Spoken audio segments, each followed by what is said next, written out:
শবে বরাতের আমল করণীয় এবং বর্জনীয় কি? আমাদের সমাজে নারীরা স্বামী মারা গেলে স্বামীর দাফন কাফনের পর বাবার বাড়িতে চলে যায়, ইদ্যত পালন করে না। এটা জায়েজ আছে কিনা?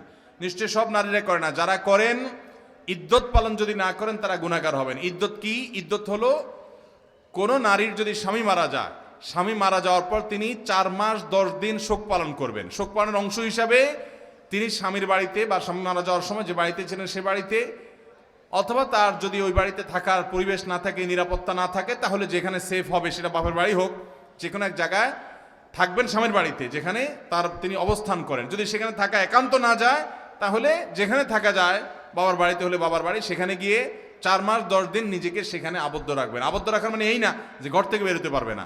এর মানে হলো তিনি একান্ত নিরুপায় না হলে বাজারে যাবেন না, বাহিরে যাবেন না, বিয়ে শাদী অনুষ্ঠানগুলোতে যাবেন না, তিনি শোক পালন করবেন।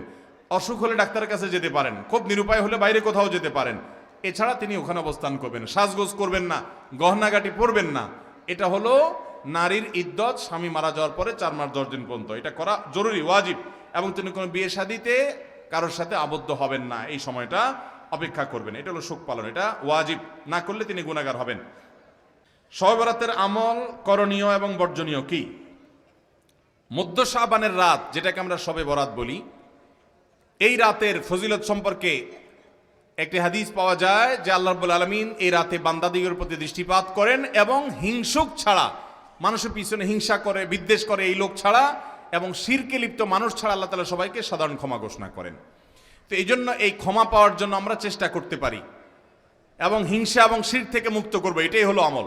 এর বাইরে কোনো আমল, বিশেষ করে আমরা যখন আমাদের দেশে দেখি দলবদ্ধভাবে মসজিদে সবাই মিলে রাত্রি যাপন করে শবরাতে ইবাদতবন্দি করে, এরকম দলবদ্ধ কোনো ইবাদত, এমনকি অনেকে মনে করে যে এত রাকাত নফল নামাজ পড়তে হবে, প্রথম রাকাতে এই সূরা এতবার পড়তে হবে, এরকম কোনো কথা কোরআন হাদিসে কোথাও উল্লেখ।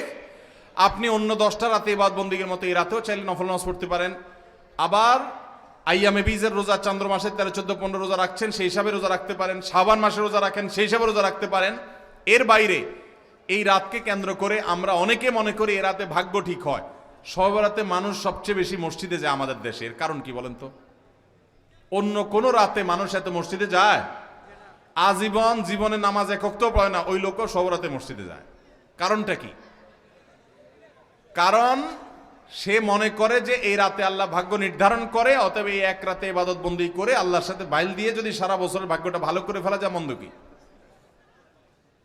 এটা হলো তার ভুল ধারণা। ভাগ্য নির্ধারণ হয় লাইলাতুল কদরে, শবে বরাতে না। সূরা দুখানে 3 এবং 4 নম্বর আয়াত দেখেন, আল্লাহ বলেছেন যে রাতে কোরআন নাজিল হয়েছে, একই রাতে আল্লাহ তাআলা গুরুত্বপূর্ণ বিষয়গুলো ধার্য করেন। কোরআন নাজিল হয়েছে কোন রাতে? শবে কদরে। আল্লাহ আমাদেরকে সঠিকটা বোঝার তৌফিক দান করুন। তবে এ রাতে ওই যে আল্লাহ তাআলা বান্দাকে সাধারণ ক্ষমা ঘোষণা করেন, আল্লাহর সাধারণ ক্ষমা ঘোষণার জন্য আমরা চেষ্টা করতে পারি।